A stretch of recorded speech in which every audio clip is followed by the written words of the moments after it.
मामला ये है सर कि दिनांक 30 जनवरी 2025 को मेरे मेरे पिताजी मैजिक से आ रहे थे और सामने से एक लड़का आ रहा था जो अभी नाबालिग था, न उसके पास हेलमेट था, न ड्राइविंग लाइसेंस था, न कोई कुछ था।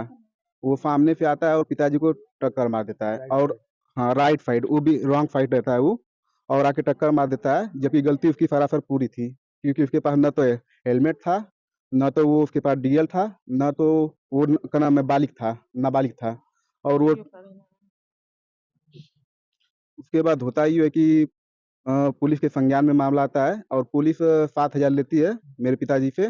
7,000 लेने के बाद वो पुलिस पिताजी को छोड़ देती है और गाड़ी मेरी पुलिस थाने में जमा रहती है। अब वहाँ के जो होंगे प्रभारी वही लिए होंगे, 7,000 रुपया लिए थे उस दिन, तो 7,000 लेते हैं और छोड़ देते हैं। फिर उसके बाद मेरे पिताजी को अन्य नंबरों से पैसों की डिमांड की जाती है, माँग की जाती है। बार-बार उनको मानसिक रूप से प्रताड़ित किया जाता है। कभी उनसे 5,000 रुपया माँगा जाता है, कभी उनसे 20,000 रुपया माँगा जाता है, कभी उनसे 50,000 रुपया माँगा जाता है। और कहा जाता है कि अभी आओ तू दे बा। और मेरे पास पुख्ता सबूत भी हैं इसके, पैसे की डिमांड करते हुए। और उनको इतना मानसिक रूप से 2-3 दिन प्रताड़ित किया गया कि उन्होंने आत्महत्या सुसाइड कर लिया है फांसी लगाकर। इतना जी कप्तान साहब कह रहे हैं ऐसा है बेटा, दारू पी के शाम को 3 सवारी चलते हो, इसी में सब लोग हैं। क्या बात कर रहे हो सर? एक चीज बताएं, अभी कल यहीं के सिपाही शांत रहिए यार, बनवाने गए थे। पहले अपने गिरबान में झांके देखिए। ठीक है, वो धमकी दे रहे थे कि दुकान को बंद करवा देंगे। अभी यही गाड़ी खड़ के चेकिंग करा दूंगा, सारे लोग दारू पी के शाम को नजर आते हैं। अगर गलत कर रहा हूँ तो बता दीजिए। नहीं सही बात ऐसा नहीं है कि हम भी गलत हैं, हम भी तो पुलिस वाले भी आपके परिवार से। आपके परिवार में पुलिस नहीं है? आपके परिवार में पुलिस नहीं है कि नहीं है? बताओ। केवल बस भीड़ का हिस्सा बन के बस हल्ला करना। बैठ जाइए सब लोग बैठ जाओ, पहले बैठ जाओ। सत्य क्या है यार, तुम जानते हो तब भी वही। नहीं सर, हम बस ये चाहते हैं कि शांत हो यार, बैठो। एक मिनट। और आपके सामने जांच पूरा रख देंगे, होगा तो हम अपने पुलिस कर्मियों को सस्पेंड नहीं, मुकदमा लिख देंगे। हाँ। लेकिन बिना जांच के नहीं। हाँ सही बात है, बिना जांच के नहीं करेंगे। आप कोई आरोप कल कोई इनके ऊपर आरोप लगा दे, आपके ऊपर तो आप कार्रवाई कर देंगे बिना जांच। 1 मिनट बेटा, 1 मिनट रुक जाइए। बड़े बात हम सुनिए, हम तुम्हारे ही सुनिए। जैसे आपके ऊपर कोई आरोप लगा, क्या बिना जांच के आप कार्रवाई कर दूं मैं?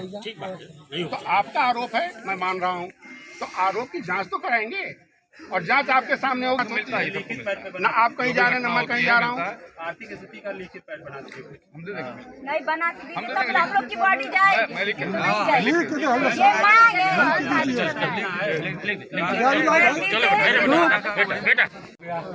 एक्सीडेंट होने के बाद उनको चोट आई, चोट के बाद वो मामला जो कहे कि तुम परिवार को मदद कर दो दवाई के लिए, ये जी तो ये जो है कि मदद के लिए जो है कि परिवार अपना तैयार हुआ, उनका मदद किए। वो शायद उनका डिमांड कुछ ज़्यादा था। फिर उसके बाद ये वह मामला नहीं बना तो बोले कि ठीक है, हमारी गाड़ी, इनकी जो पिकअप थी उसको खींचकर थाने में खड़ी कर दी गई। उसके बाद परिवार के लोग कहे जिनकी पिकअप से एक्सीडेंट वो गाड़ी से एक्सीडेंट हो गया था, उनको बार बार लोग फोन करके धमकी देते थे कि पैसा दे दो, ये कर दो, वो कर दो। पापा बोले कि हम तुमको हमारा गाड़ी छुड़वा दो, तुमको हम 5,000 दे देते हैं, फिर हम रोज 500-500 रुपया कमा के तुमको दे देंगे, रोज का भर देंगे। तो वो लोग बोलते थे नहीं, जब तक 50,000 60,000 नहीं दोगे तब तक नहीं। 50,000 जिसका वो बिट्टू नाम का कोई था, उन्हीं का लड़का था, जो जिसका एक्सीडेंट उसका भाई था बड़ा वाला।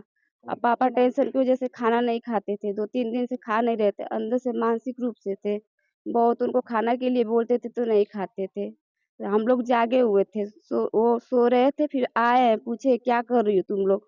तो उनको लगा है कि हम लोग सो गए, लेकिन हम लोग की निगरानी में हमेशा लगे थे। जब गए हैं टॉयलेट करने तो सोचे एक बार अपने पिताजी को देख ले, तो गए हैं तो फांसी पे लटके हुए थे।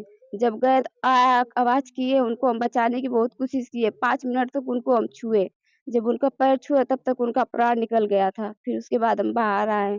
इनको जो जिसने जो किया है उनको बहुत कड़ी सजा मिले, कृपया।